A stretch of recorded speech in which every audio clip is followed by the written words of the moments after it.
everyone, and welcome to Project Kin's special program today with Howard and Elvira and the love and the German chocolate cake. This is a very special program in that one of our most active longtime members, Lori Olson White, had been telling me and talking about little tidbits of this story as part of her Lost and Found story box. And I just loved it. And I asked her to just tell me a little bit more. And pretty soon I could see that this was a special kind of thing that maybe we could present as a variation on these project recipe ideas that we have. I'm always trying to mix it up and learn more and get more creative and find better ways to help people tell their stories. So here we are with an incredible story that I think is just perfect for Valentine's Day, as we are here today, just a couple of days away. So I'm going to turn it over to the recording first, and then we'll open it up for a conversation about these kinds of stories. So be thinking about that as we go along. Here we go.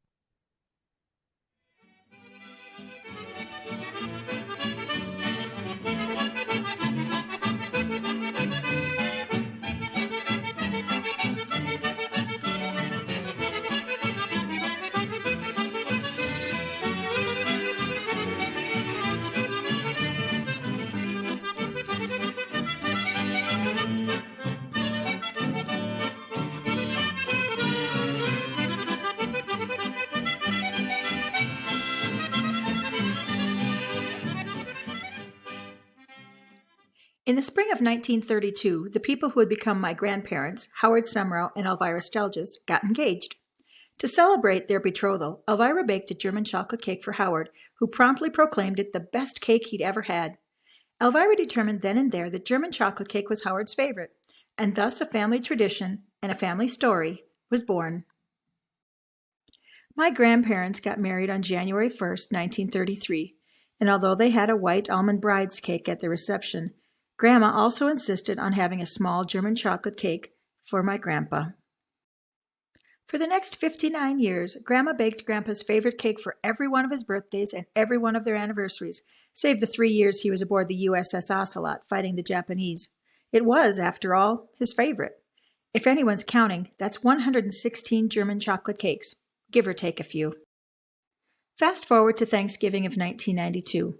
The table has been cleared, the leftovers put away, the dishes washed, and it's time to plan Grandpa and Grandma's upcoming anniversary party. Extravagant parties were a must-have for my grandma for any celebration ending in a 0, and this next one would be the big 6-0. Grandma had already begun work on her formal evening gown, and Grandpa's tuxedo had been serviced, but there were still 100 invitations to hand address, flowers to orders, and menus to finalize. Gathered as a family, we worked our way down the list: cocktails and mocktails, dips and spreads, finger foods, meats, and cheeses.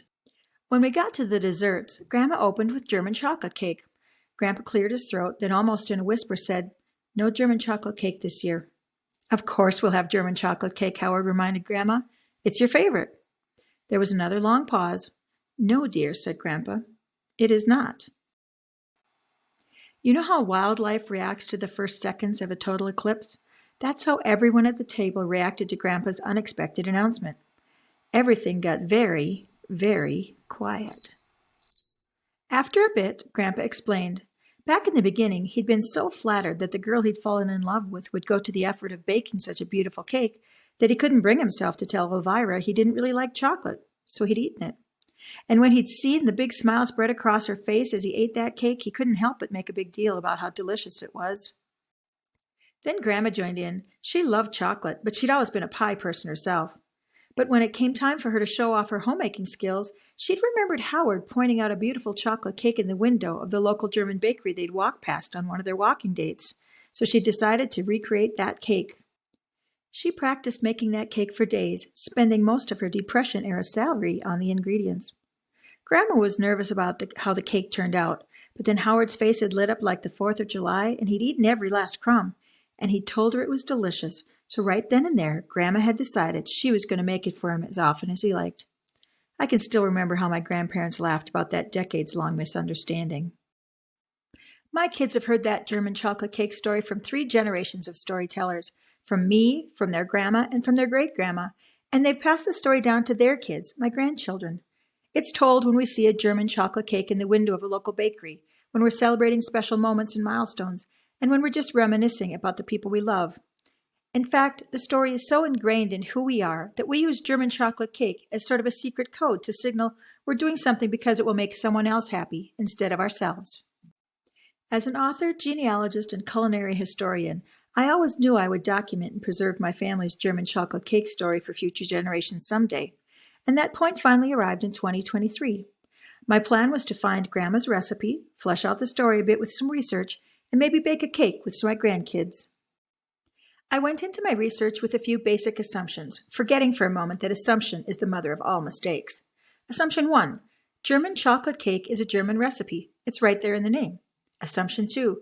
Grandma's recipe for German chocolate cake had been passed down by her German matriarchs, or failing that, she'd gotten it from someone in New Ulm, Minnesota, where she'd grown up. Again, German cake, German family, German town. Assumption number 3. Grandma always used the same recipe every time she made Grandpa's German chocolate cake. Samuel German was born December 15, 1802, in Biddeford, England. Not a lot is known about him other than that he ended up in Boston sometime around 1840. And a few years later, he was working as a floor cleaner for Edmund and Walter Baker, owners of Baker Chocolate Company. The story changes with the teller, but at some point, Samuel made the unexpected move from cleaner to food scientist, and in 1852, he formulated an entirely new kind of chocolate, a sugar-infused chocolate which would forever bear his name and confuse bakers and cooks everywhere, German's sweet chocolate. This new chocolate was perfect for fine, high-quality cakes, and commercial bakers quickly put it to work baking and selling German's chocolate cakes. Over time, however, people got lazy and dropped the apostrophe. German's chocolate cake became simply German chocolate cake, and the myth of its Germanic roots was born. So much for assumption number 1. Despite this new wrinkle and the implications it had on my second assumption, I still believed I could trace Grandpa's favorite cake back to a family baker. Carla is the daughter of my grandma's brother and one of the few members of that side of the family still around. She's also a skilled genealogist and kinkeeper, so if anyone had Grandma's family recipe for German chocolate cake, it was Carla. That's her in the white shirt with her mom, her brother, and our common great-grandma, Maggie. I called Carla up, explained what I was looking for, and asked for her help. A few days later, I got an email. Carla did have an old family recipe for German chocolate cake, she wrote, but she was fairly certain it had come from her mother's side of the family and not our common Stelgis side. I was surprised, but still pretty confident. I could absolutely find a thread. Carla's mom had been a wit, and her ancestors and my grandpa's Semrau family had roots in the West Prussian village of Goldau. In fact, the two families had intermarried a number of times. And the Wits in my Stelgis family had been neighbors back in New Ulm, meaning Grandma and Carla's mother had grown up together. The recipes may have been traded between the women of the family seemed entirely possible. Feeling like a big league hitter who was batting .500, I confidently moved on to my third assumption, that Grandma always used the 1932 recipe every time she made German chocolate cake. I figured the best way to confirm that assumption was to prove there was a mother of all recipes out there somewhere. Some people like to knit, some train for marathons. My dad, he loved to whittle. Me, I like to dig around in newspaper archives. So that's exactly what I did. I limited my search to recipes published after 1852 and to those containing the phrase German chocolate cake, with or without the apostrophe. And what I found was extraordinary. In the end, I gathered more than 100 unique historic recipes for what could, at least technically, be called German chocolate cake, meaning they included the sweet baking chocolate Samuel German had formulated, not that they had roots in Germany. And as I looked at the ingredients, the cooking methods, and even the flavor profiles, it became pretty clear that the German chocolate cake Grandma made for Grandpa in 1932 was probably not the same cake she made for him in 1942, or 1952, or even 1962. Like their relationship, the recipe, and the cakes Grandma made had evolved. The summer after first grade was a big one for me in a lot of ways, but mostly because it was the first summer I got to spend a full week by myself with Grandpa and Grandma at their house in Park Rapids, Minnesota. It was the beginning of a summer tradition that continued until I finished college, and the setting for some of my most cherished memories. Grandma taught me how to knit and crochet, how to play solitaire and fold linen napkins, and how to make Grandpa's favorite German chocolate cake. I was too young to know how important that cake was to our family, and in hindsight, I should have paid more attention.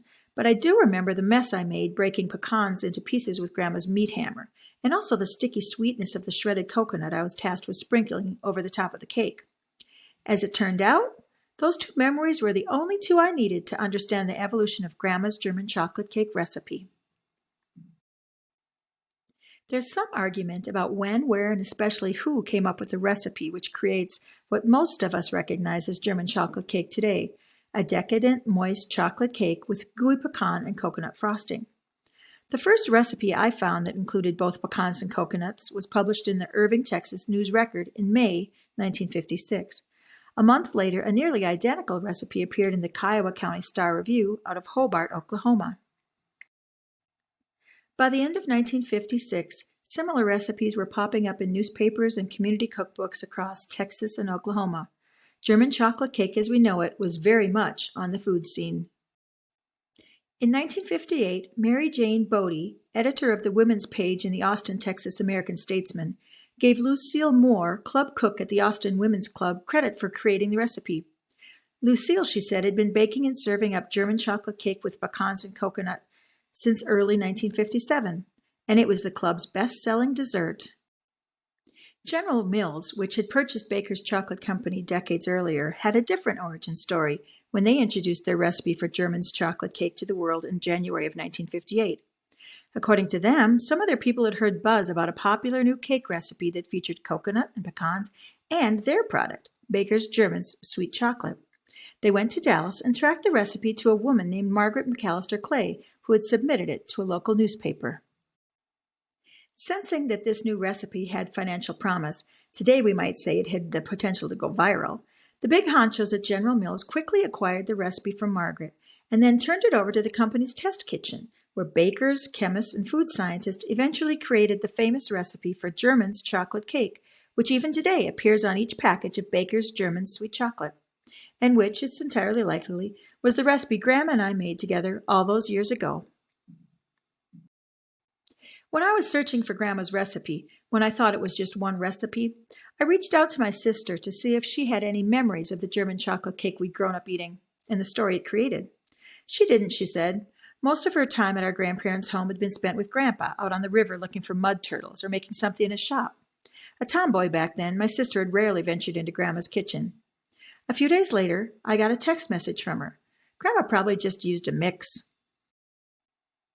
We all carry around different memories and versions of a family story. To my sister, the story of Grandma's German chocolate cake was about a cake.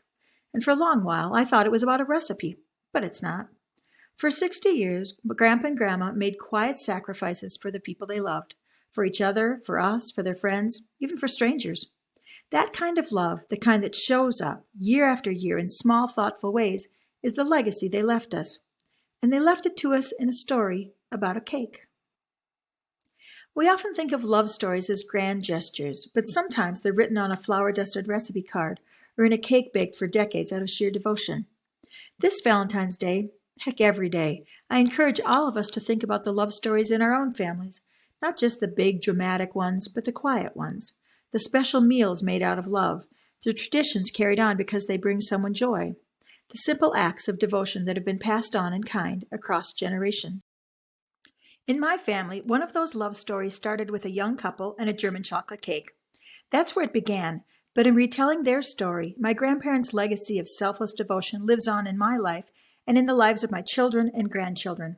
And like their love, I know it will endure because they showed us the way.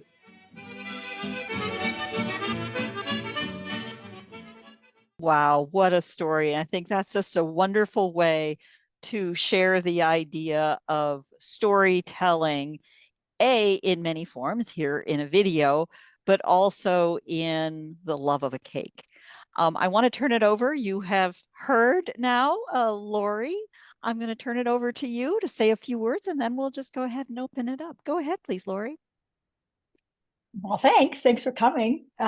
This is a story, that I grew up with. I remember it being told one way, for all of my childhood for sure, and then and believing every second of it because it came from my grandparents. Of course, it had to be true and exactly how that happened.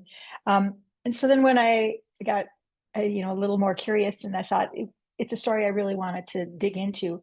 Um, and we tend to think about family stories, at least I do, as kind of being sacred. You don't question them. You don't dig around too deep in them, because you don't want the magic to go away, right? You don't want it to be any less than you think it is. And so when I started doing this research, there was some trepidation, of course, but from the way I see it, I haven't taken anything away from the story. I've added to it. I've added a lot. I think, I've added that, the grandma and grandpa, this was a gift of the Magi for them. It was all about, grandma doing what she thought would make grandpa happy, and grandpa doing what he knew would make grandma happy. And so, yeah, I think it's just one of those stories that it's a good reminder of, why we keep telling family stories, and why we shouldn't be afraid to, um, think a little harder about it and see, maybe pull back the curtain and see what's back there. So that's that's kind of what I know about it. That's brilliant. That's a perfect moment because, in fact, I tend to think about what I loved about the story is that universality of it. In our family, we kind of have the same story with a completely different skin. In our story, when our kids were little, I remember a visit to LA and spending time with a cousin who had a baby about the same age as our kids, and she loved to go thrift shopping and to garage sales. And we went to garage sale. Somebody was an old teacher, and she was reselling those Scholastic magazine books, kids books, little paperbacks, and among them was a book called George and Martha. And it was all the story. I will include this link. It was a story about George and Martha and how Martha loved making split pea soup, and George loved the split pea soup. Well, of course, he didn't actually love the split pea soup. Oh yeah, and the two of them are hippopotamuses. Yeah. And he would always put his split pea soup into the boot, into the shoe, and so on and so forth. It's the same story. It's just in a different skin Yeah. with Oh, Henry, hippopotamuses. right? Oh, And oh, Henry, Henry, gift of the right? Magi. With Della and Jim, it's the same story. Exactly. Yeah, Exactly. which is So because it's universal, right? exactly. We do things for other people that we love. Right. Um, So let me do this right now. I'm going to open it up and encourage all of you to go ahead and turn on your camera if it's not there, if you're comfortable. Don't have to if you don't want to. And open up that mic, and you have stories just like this. Go ahead and tell us. You know you want to. the other part of the story for me, at least, is also just, you know, we all have food in our family that is an expression of love. And buttered noodles is for me. My husband is a big one for. He grew up in Texas, and he's a big one for red beans and rice with little wieners cut up. And so we all have those things that those foods that comfort us, that are expressions of love, because somebody else made them for us first. Right. And I think that's just so universal in all of this, and something that I just love kind of playing around with. So, Yeah. Yeah. It is good that deal. that sense of soul that speaks to the soul of a family. Yeah. I Feel free to jump in. Go ahead. Hi, I'm Cynthia. I'm in Seattle. It's my first time joining, so this is really great. Um, I the thing that comes to mind for me is it's kind of funny. It was interesting that you brought up. I think one of my favorite twists in this story was your sister saying, "Oh, she might have just used a mix." I Right? thought that was hilarious. But then that also reminds me that sometimes we take for granted that all of these family traditions are everything was from scratch and my Are mom big. this recipe and it's unique to us somehow or something. So my version of that, I guess it's kind of, it's relatively simple. But at Thanksgiving, it was never a Thanksgiving without the ground, cranberry orange relish, the fresh one, that's very, Yeah. very simple.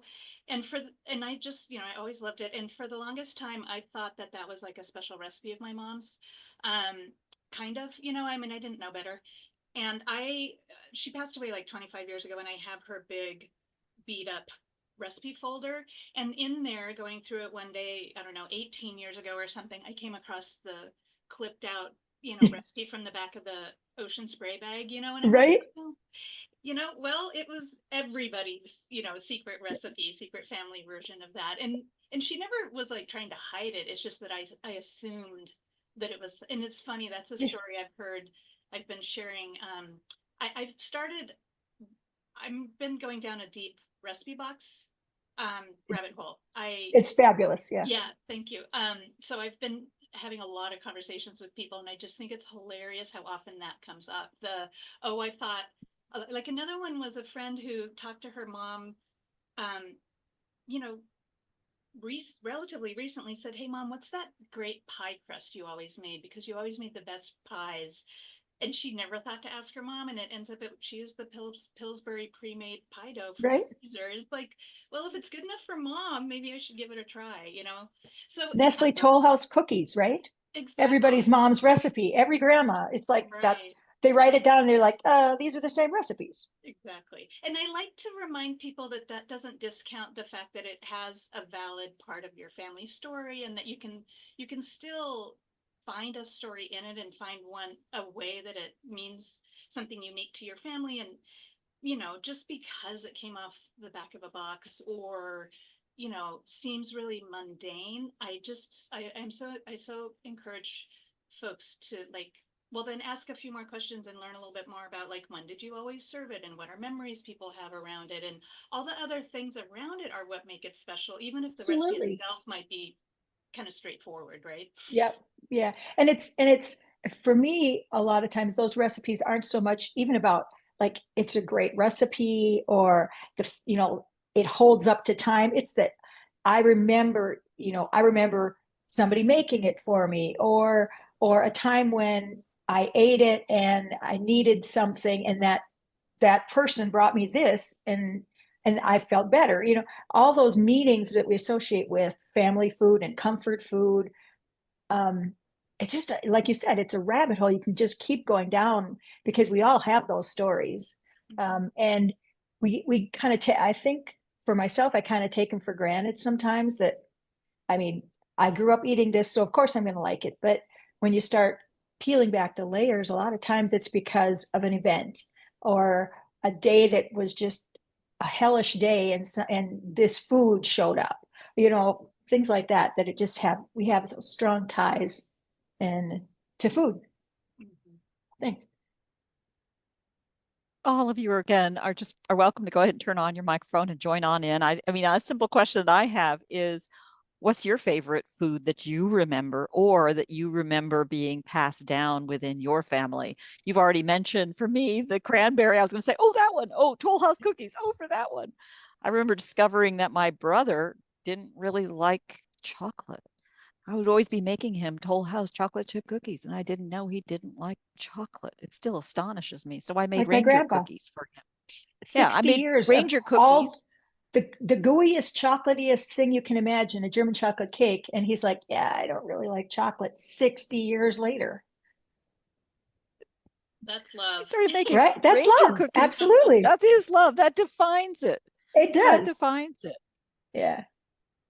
The other thing, and I mentioned it in the video too, is that we use that term all the time in our family now. When you're doing something, even like we'll be, like my husband will say, what do you want to watch on? What movie do you watch? And he picks like Bloodsport or something, and I'm like, okay, that sounds good. And he'll like, is this a German chocolate cake moment? And I'm like, absolutely, that's what this is. So it's just kind of yeah, it's just part of it. It's part of who we are, I guess. Yeah. I started making the chocolate chip cookies in Christmas batches of goodies that I would send to relatives and everybody. And I started adding my in-laws.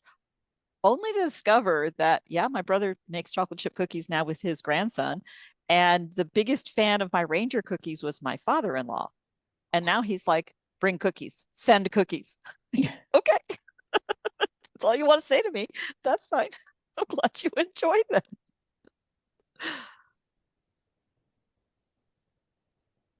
You have stories. So I also want to point out the cleverness of the way in which you put this story together as a film and why it worked so well as a film.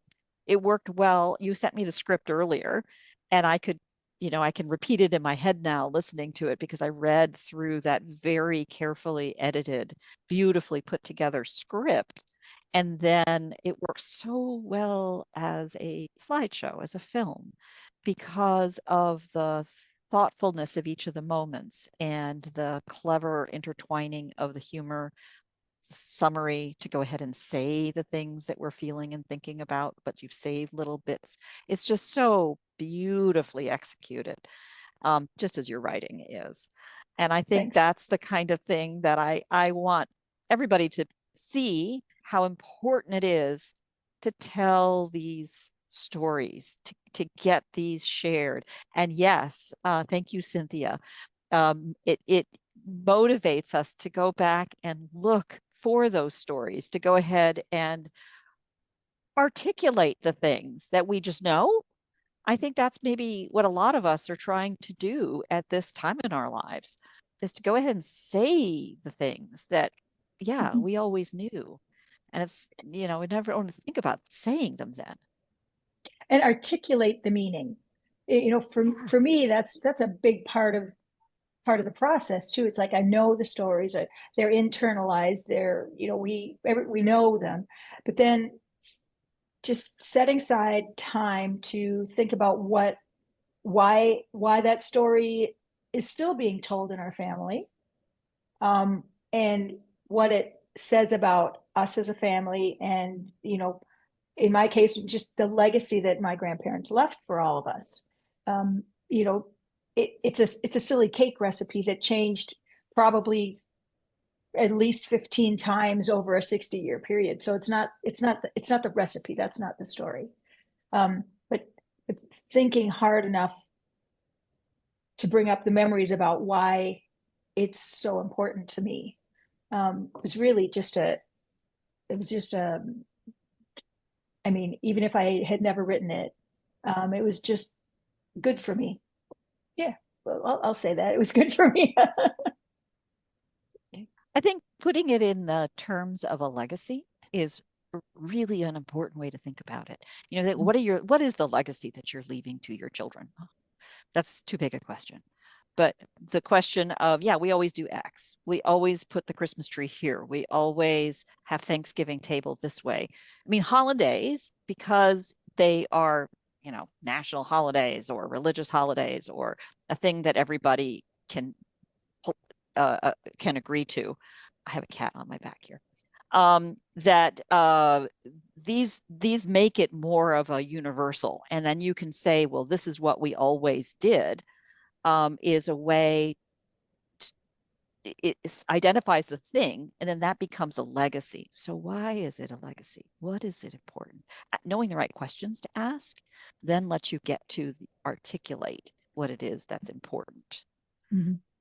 You mentioned something that all we always have this tradition, and I remember after my grandparents had passed away, and we always had Christmas at their house.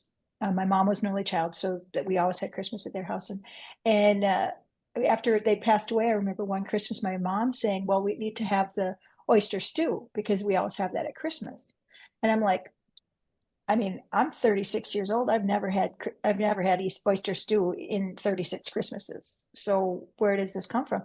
And it turns out that when she was little, her grandma would make oyster stew. And even though it had been missing for all those Christmases, she wanted it back. And I think about when you embed a tradition into your family, whatever kind of a tradition it is, we always think, well, it's going to be every year we're going to do that, and there's a lot of pressure around that, like, oh God, I got to make the whatever, but we don't, because here, this was a big gap, and it was still important to Mom that at Christmas time that was something that she wanted. So the whole tradition thing is just, it fascinates me. It fascinates me. It's funny you mentioned oyster stew. I didn't grow up on the mainland US, and I came out here to go to college. I'd never known any of my cousins or grandparents or anything. And I had the opportunity to spend time with my great aunt, my grandmother's sister, who lived nearby. So I remember one spring, while I was in college, she says, "We're going to make oyster stew." And I said, "Okay." I didn't think I liked oysters, but I was keeping my mouth shut. So the whole day was about these oysters, about the oyster stew, because of course we had to go get the oysters. And I'm here in California, we're on the coast, we actually have oysters. We all get into the car with a good friend of theirs who's in her 90s. The two of them are in their late 80s. I'm in the back in a, a Camry van and or station wagon. And we go all the way out to Tamales Bay. We go harvest or buy the oysters, come all the way back to Orinda, go all the way up and begin making the oyster stew. What is oyster stew? As far as I could tell, it was oysters boiled in milk. It was the nastiest thing. The nastiest thing. I don't like hot milk much. And at the time, I love them now. At the time, I didn't like oysters. So imagine fishy, salty, hot milk. What's the point? But by golly, I loved it. As far as my face would say. And yet I adored my aunt. And somehow there was something so charming about that moment where they were so excited. And of course, my great uncle shows up with his Yale 14 t-shirt from Yale 1914, which of course was new from sometime in like the 60s or 70s, because he was the class of 1914, and it was a Nice. So how many more what a times did moment. you have to eat oyster stew when you were at that family? Well, it was thankfully it was just that I would only see them for a week at a time, or a few days at a time, and it didn't seem to correspond with oyster season. Well, I think my mom's But oyster stew came right out of a can. So, I mean, it wasn't that there was, we lived in warm, Minnesota. salty, Where were we get, briny milk with where were we canned going to get, oysters. where were we going to get oysters? It's Minnesota in December. I mean, come on. But so it wasn't about the food. It really wasn't about the food. It was about the No. memory. And I think that's the fun part of looking at our culinary history, because it's so rarely about the food. It's the food is just like a vessel. It's not the food. It never was about the food. What a great moment. What a great statement. It never was about the food. Yeah, Linda, I see yeah. you've come on in, join the party. Well, Grandma used to make Springerles, and I don't know where the recipe is, but she would make it. And I'm not going to tell the story because I'm going to write about it. But the whole thing is about where she did it on the table. Anyway, but she made Springerles, and she made there's something else she made that are all meringue. God, I can't think what those things are called. But I love those, and I hated Springerles. I just thought they were awful. And but anyway, I would eat them because she made them, and you just kind of did that. Well, it's funny because I ended up like probably 10 years ago taking a Springerle class, and but I've tried to make them, and I've got the roll, and somebody gave me a roll, and then I also the thing that and then I ended up buying some, and I still haven't done it, but I'll buy Springerles now, and I really love them. And it's funny because Uh, I you have to didn't. tell us what a Springerles are. Oh I have no gosh, idea. it's an anise flavored cookie, and they're decorated. They're usually about like this, and they're hard and they're soft in the center.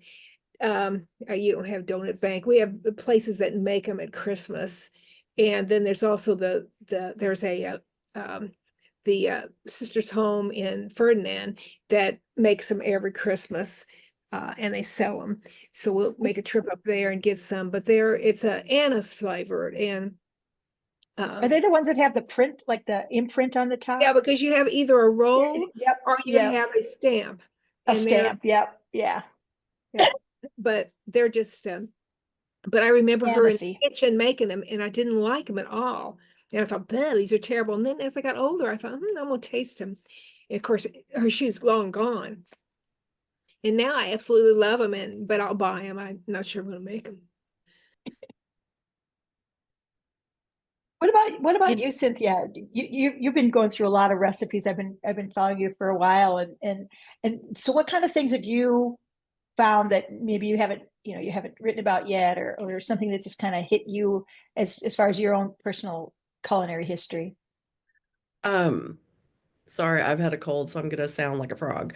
Um, the oyster story reminds me, my family does have a long tradition of having oyster dressing at Thanksgiving and Christmas, and I'm gonna ask my mom because I don't know if that came from her mom's side or her dad's side, but it was a must at every family holiday. And as people started to pass away, we don't have it anymore. Um, I liked it, but a lot of people don't. But it's I know what Barbara's talking about, the hot milk. I know with the dressing, it's not as intense because it's mixed with so much broth and other, bread and things. But that and the thing that one of my relatives made that I did not like, and I still don't like it, is chocolate pie. I love chocolate, but I don't like chocolate pie like with meringue. And don't want to offend anybody, but we always called them calf slobbers. They were on top. Because, they would get that kind of moist layer between the meringue and the pie, and I just couldn't. But my great aunt, who lived to be 100 years old, would always make chicken and dumplings and chocolate pie. And I would sometimes spend a week with her in the summer. And I was always like, oh, I have to eat this. But yeah, I mean, I have fond memories of it, but I don't want chocolate pie again. But yeah, that's what it made me think of. Yeah. The other Cynthia, what about you?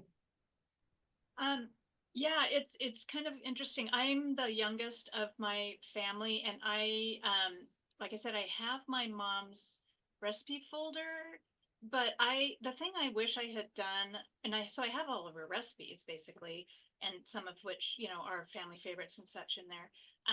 But the thing I wish I had done and didn't was talk to my mom more about the recipes obviously while she was around, and even when I was like a teenager or college kid. I wish I had had the foresight to talk to her more about them and get not only like, I like this recipe, we serve it, you serve it at holidays or whatever it might be, but to hear more about her cooking story, who she learned it from, how long she's cooked it, what her memories were associated with it. So that's kind of one of my regrets that I try to share with I mean, not to share regrets, but to Mhm. encourage other people to, if you don't already have the story, the recipe's one thing. Like we've decided, it's not just about the recipe, it's not just about the food, it's about what that calls to mind, what it means for your family, and all that kind of stuff. So I think that's part of it. So I'm going to sit down with my sister, and I have older sister and brother, and I'm going to sit down with both of them and go through these folders because I know what I remember and associate with our family. But I can't wait to hear more about what they remember because they're 7 and 11 years older than me. So they have a whole lot of different family history. The one thing that's kind of fun or it's just part of the nature of my family, is my dad was in the Navy and moved a lot. And so there's some recipes that mom picked up over the years from travels and from other people she met. So randomly, like she would make fish curry, which is definitely not part of our family tradition, but she learned it somewhere along the way. So to have a fish curry with all the little bowls alongside, and that was like a thing, even though it has zero to do with our own heritage and experience as a family. but it's just part of the inner, the mishmash of influences my mom had over the years. So that's pretty fun. And my mom, I have to give her credit. She was really good about making notes on recipes. So it'll be, I got this from, Mrs. Collier in 1962, or we were in Rhode Island, or stuff like that. And I love those little bits of sort of family, you know, history. And everybody knows this. I think this is so cool when you pick up a recipe and it's written on the back of something, like it's the back of I don't know, a receipt, Grocery list. a grocery list, or because that's part of the story too. As you flip it over, sometimes you're like, oh, I forgot we lived, my family lived in Rhode Island, and there's this thing from somewhere in Rhode Island or whatever. I just think there's so many treasures in there, again, beyond the recipe itself, right? Right. And it just sparks a lot of fun and a lot of reminiscing and a lot of understanding family history. And I just think they're golden. I just love the recipe I do box. I'm too. just all about the recipe box. I do too. I think that, it's such a overlooked aspect of family history, I think, because it's women's work primarily, and women just got about the business of cooking. A lot of times our ancestry, or the women in our families didn't think that cooking was just something they had to do. A lot of times they didn't do a lot of creativity. My mom's generation, my grandma made everything from scratch. Well, according to my sister, she used a box, um, but my grandma I remember her doing everything from scratch. And then my mom came along, and my husband and I have this conversation all the time. I hardly remember my mom making anything from scratch. It came out of a box. It came out of a can. I mean, she was like all about convenience foods, because that was the move in the culture. And now we're moving kind of back towards that, for a lot of different reasons. I cook from scratch for everything. But how we look at food has changed a lot, I think. And so we don't, it's something that's overlooked, the stories behind those recipes, and even things like the utensils they used, or I've got like my grandma's old tin teaspoon, and her old, uh, the thing that you roll dough out on, a dough roller pad, or whatever. um, there's so much history that we just kind of forget is in the food that we eat, and the food that we love, and that has all these meanings to us. So I I love I love that whole idea. I want to come back to something you said, Cynthia, about traveling, living all lots of different places and where things came from. Many of us have family who are immigrants, and finding ways, talk about a connection of food and culture, finding ways to bring those family stories. And to your point, fundamentally, Lori, about articulating the thing that is what makes it important. I think finding ways to invite in those family members who have the origin story for the thing that is so important, and getting them to tell them. As you're telling all of this, I'm thinking about my Chinese mother-in-law, who grew up in Shanghai before the war, and has stories from a lot of that. But here in America has been making and teaching Chinese cooking, and showing our daughters how to make dumplings of various kinds, and what you fold and what you bring in and what you pinch and where each of these kinds of stories. You can read them. It's never was about the food. You can read those, but how do you bring those layers out in a way that overcomes barriers of language, barriers of memory, barriers of conversation? As we're talking about this, honestly, I think what I'm going to do is see if I can organize a Zoom call and have somebody present, my sister-in-law maybe, who sit with her and encourage her, and get my daughters on the other side, and perhaps some of the cousins, to listen and ask questions. I think it would be really powerful and help get those stories told. And oh yeah, by the way, she's also a really good cook, so the dumplings are amazing. Um, there are a lot of those kinds of things, right? And bringing in, telling our migration stories through the food, right? My whole family is German. We all came between 1869 and 1887. But you know, the pork hocks and, you know, all of those really hardcore German foods, man, I mean, we would have pork hocks and sauerkraut once a week at my house. And my dad was a third or fourth generation American, you know, but we carried those with us. Now, I mean, we were in Athens with our daughter and son-in-law, and we went to a German restaurant and we got those. And I'm like, dang, I remember how good these were. Why don't I ever make these at home? But you know, telling the story of how the food traveled with our people, whether it's across an ocean or across the country or across the state or from a big city to a little town, or, you know, however. One of my favorite books is 97 Orchard. And I don't remember who wrote it, but it's a story about, it's a nonfiction book about this tenement building in New York City. And the author goes through from the time the tenement was built, and then each successive group of immigrants that came through and how they changed the food scene in that neighborhood. And there's actually a museum now in that spot in New York City, but fabulous story of how immigrant food changed a community. And it's one of my favorite books, and I recommend it all the time because it's like at the core of how our food scene changes, not artificially, not like, oh, micronutrient kind of way, but just organically, because people move in and out. It's a great book. Go get that book.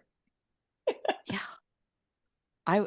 By the way, that's a great point. I'm going to be including links for a lot of these kinds of things, including looking up recipes for things like Horcocks and Springerles. You all are going to have to help me because I don't even know how to spell that. Yeah. But please do send those in. I love including these kinds of things as links and in the show notes, and it adds value and sparks the conversation, because that's really what this is about. You tell this one, I'll tell you my story about making German Stollen, because our Reese family, my dad is German. He's not German. He's not German. German Swiss. No. Anyway, I still make it. It's really good. Yeah.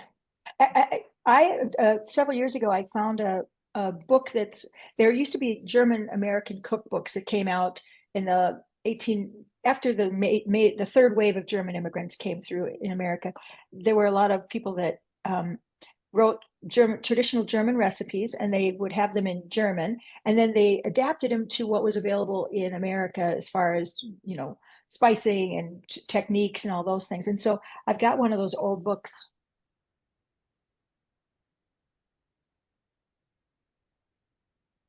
right here.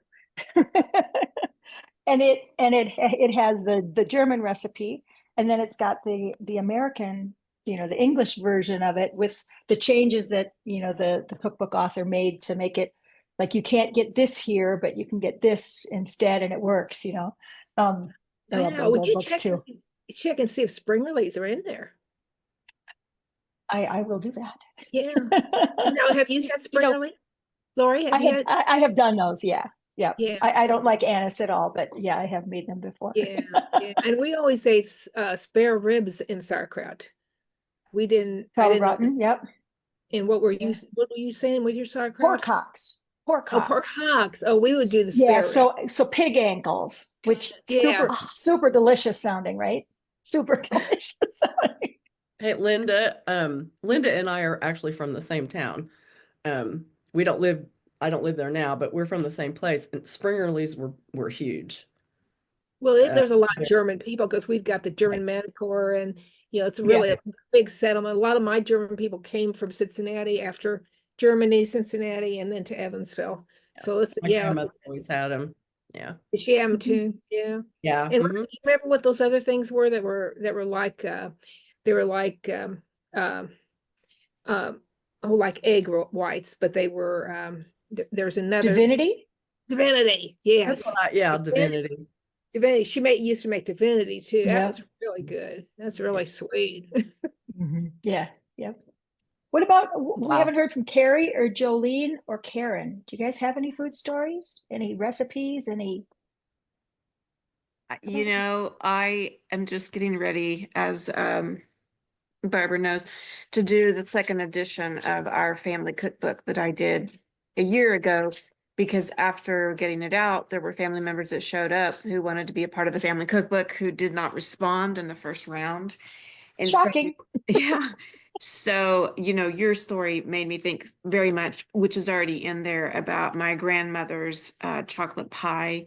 My grandfather was and I know someone here said they didn't like chocolate pie, which I just think is horrifying. But my grandfather loved pie of all kinds, and my grandmother made him one every day for as far back as I can remember. Wouldn't And you love to so, have that menu, right? A holy daily crap, menu of right? pies? Well, Man. my favorite was chocolate pie. And so I remember standing in her kitchen as a kid with her teaching me to make chocolate pie. Now, the thing that happened though is, if any of you have old chocolate pie recipes from grandparents, they always had a very flat, gooey meringue. And that's kind of sometimes how you can tell it is somebody's grandmother's recipe, because the meringue is super flat. So my mother then developed or found, I'm not really sure which, a meringue recipe that doesn't get all the gooiness and stands up tall. So now what's in the family book is the combination of my grandmother's recipe and how my mother then changed it. And then it came into my generation, and I make it with the combined pieces. So but I know for certain my grandfather loved pie because he ate it at every meal. So he ate pie of all kinds all day long. So anyway, that's what made me think of Barbara. And I am in my movement toward a second family cookbook right now with the related stories. And so it's a lot of Wonderful. You know, I'll have you ever read? include a link to that talk you did, and on the first the details edition. included of that. Yeah. Absolutely. Go Yeah. ahead, please. Carrie, have you ever read the book Sweet Land of Liberty, American History Through Pies? You Mm-mm. got to get it. Fabulous book. I reviewed it when it first came out. It's by Rossi Anastopoli, and I'll throw it to Barbara, and she can put it in the notes. But it's great because it talks about the history of America through pies, and That's it's awesome. super fun. It's like talks about like why we like apple pie and where it came from. And I mean, it's just like, I think my favorite chapter is about lemon chiffon pie, Yeah. right? Because people thought it was very classy and fancy, and then Jello showed up, and you could make lemon chiffon pie out of a Right. Jello mix, and people were like, "Look at me, I'm making Look this at me great making this fancy pie." fancy pie. Yeah, Well, look at me. the thing I'm running into right now is my favorite aunt is dead, and she only had boys. And nobody seems to have recipes from her. And I've talked to her best friend, and I've talked to her granddaughters, and and nobody seems to have recipe.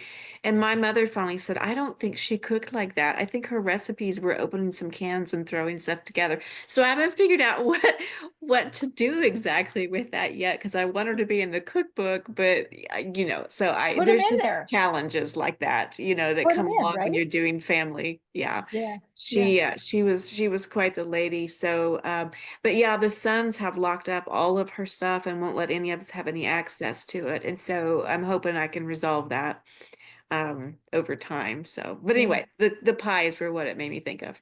Yeah. Ruth, thanks for coming. Thanks Oh, so of course. much. I like I said, I'm in the middle of this myself for a second run, so I wanted to come and see what the German chocolate cake thing, kind of what it Great. had going on. Great. Ruth, thanks for coming Yeah, too. I just hi. saw you pop in. I'm sorry to be so late. I just found out about it this minute. So Yeah. I was on another call for a while. So anyway, Terrific. a wonderful discussion. I'm so sorry I missed it, but thanks Yeah. for inviting me. Yeah. Yeah. You know, we're just, I'm sure you have a lot of stories too in your family about recipes that are food traditions that maybe were more an expression of love than something that people really ate or like Yeah. to eat. And that's kind of what we're talking about. Oh, that's great. I hope I can see the recap of what everybody wrote.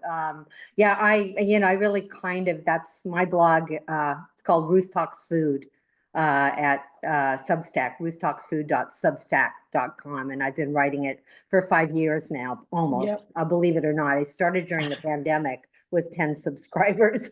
Right. I'm not very good at promoting myself, but it's a labor of love, because I think, I have a lot of stories to tell too, and food was a way of expressing our love in our family, and is still my way of doing it. And a lot of the stories that I write have to do with family. And we were immigrants to this country. My parents were, and I was first generation, and a lot of food was just the way our family gathered, and the recipes. I mean, I have a book that's tattered and torn and almost hard to read, really, of my mother's recipes, but I still really cook, honestly, the way she did, even though she didn't really show me. But I don't know if others, and as for I think you were talking about German cookery, right? And my father's side was German, and a lot of the food that I grew up with had a German influence. And there are even books in my library that I can't read that are written in German, that my father would tell my mother what the recipes were, and she had translations and tried to make them, So Yeah. it's great. I don't know what others have said. Are you all talking about your family recipes and how you've translated them? Mhm. We're kind of talking around the topic of it's not always about the food. It's about Yeah. the memories, right? Right. And I think that's kind of it's personally, I think that our culinary heritage is really kind of an overlooked piece of our family history. And it's there for a lot of reasons, but I think we can all agree that it's foundational to our family history. And so telling those stories, however we tell them, whether we tell it like Barbara was talking about, having a Zoom and bringing in her family members and talking about the recipes and maybe doing some cooking shows or something. I don't know. Maybe that's not in your plan, Barbara, but how we remind everybody how important our culinary heritage is, and what it is, and why we should be passing those stories along, just the same as what happened to Annie Myrtle's balloon lady or whatever. There's all those stories that revolve around our expression of love through food. I think that's true. And the point you made about that it's less the food than the stories that go around them. I mean, sometimes the food wasn't great, Yeah. and yet it's still attached to our memories. I mean, Yeah. honestly, there are things that my mother made, honestly, I wouldn't make, or the way she made them. I mean, she put a lot of things in them where, 50s, a lot of that kind of artificial stuff, and margarine, and, because they thought it was better and all that kind of stuff. But it's still very attached to memory and to stories. So, Yeah. mhm. Ruth had a story, I think it was maybe a couple weeks about funeral food, and I had done a funeral food story maybe a little before that. And I was talking about, in Minnesota, we had funeral food that was ground up bologna sandwiches. Yeah. There's nothing good about that, but man, I mean, I can't go to a funeral and not have bologna sandwich, ground up bologna funeral spread. It's what we do. Yeah. It's And I think absolutely it. you In had my some foods. family, food was the way. I mean, apparently there's a story, and I'm not even absolutely sure it's true, but that one of my cousins, was staying at my grandmother's house and borrowed her car and crashed it into a tree when he was like a teenager, and came home just like absolutely, terrified of what grandma would say. And her first thing was, "Oh, poor boy, you must be hungry."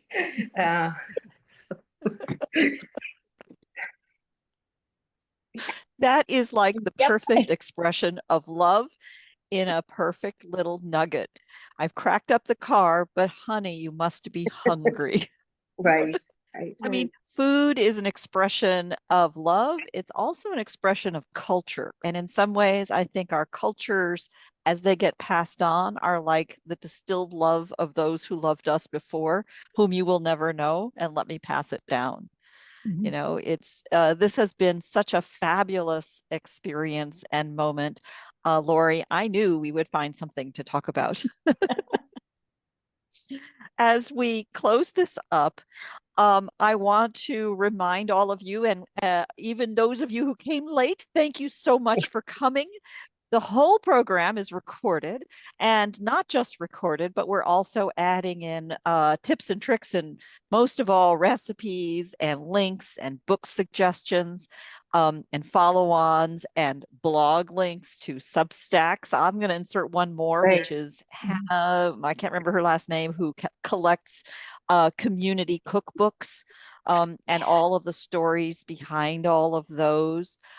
These are the kinds of things that are so important. And I think they're also important to, quite frankly, what I'm trying to build here, which is a community. If I'm a ringleader, you know, I was thinking about this, Lori, maybe this is a troop.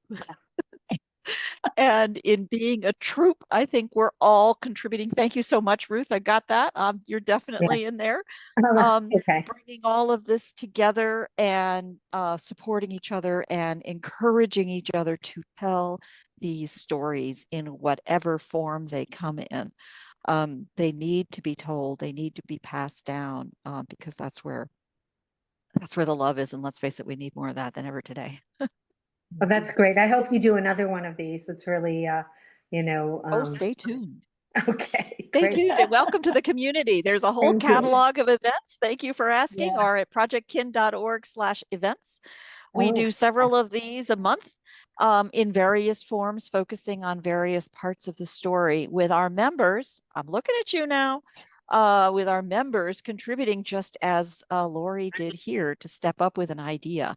And I am delighted to bring the community together to tell these stories, because I do think that's important. And yeah. Can I just add one thing? You know, I think, and Barbara and I have talked about this before, you know, I'm a big table family history person. You know, I think that there's just, I'm sorry. I know we're going over. She's like No. tapping her watch. No, I'm a big family let me person. back up though. Big family table person. Yeah. Can you repeat Yeah. that one? What do you mean by that? You know, the table is big in family history. It's a big table, and we can have all sorts of different aspects of family history, and our food history is absolutely got to be on that table. And so I'm super excited, Ruth, that you showed up. It's fabulous, because the stories that you're telling are family history stories. Right. And you know, and we all have different aspects of stories that our family carries, and you know, a big table. We got a big table in this family history community here on Substack, and I just want to invite everybody to that table. So I'm super excited to hear. Much. I really appreciate it. Again, my apologies for coming late. I just saw it, but it was fun. Great, great, super good. And I have, you know, Cynthia, thank you for your Substack. I have many of you, Cynthia Raleigh, I know your Substack. As you've contributed in, I'll do my best to include those in the notes here. And insider tip, if you think I might have missed something or you want to suggest one, feel free to drop me a DM, drop me a message, any, you know, email, anything that works, any way you know how to reach me, and I'll do my best to get it in there. I also sneak around every now and then and slip things in on an edit. Who knows? Oh, okay. So always happy to do that. This is about the community, is about our shared stories. And I'm just delighted to have such a burst of activity, energy, and most of all, love. Oh, it's great. Thank you so much. Yeah. Thanks, everybody. You know, I was a little scared to do this, but it was lovely seeing some familiar faces, and I just can't shut up. So, everybody, thanks. Thank you so much. Thank you. Bye-bye. Bye. Thanks, guys. Thank you. Bye-bye now. Thank you, everyone.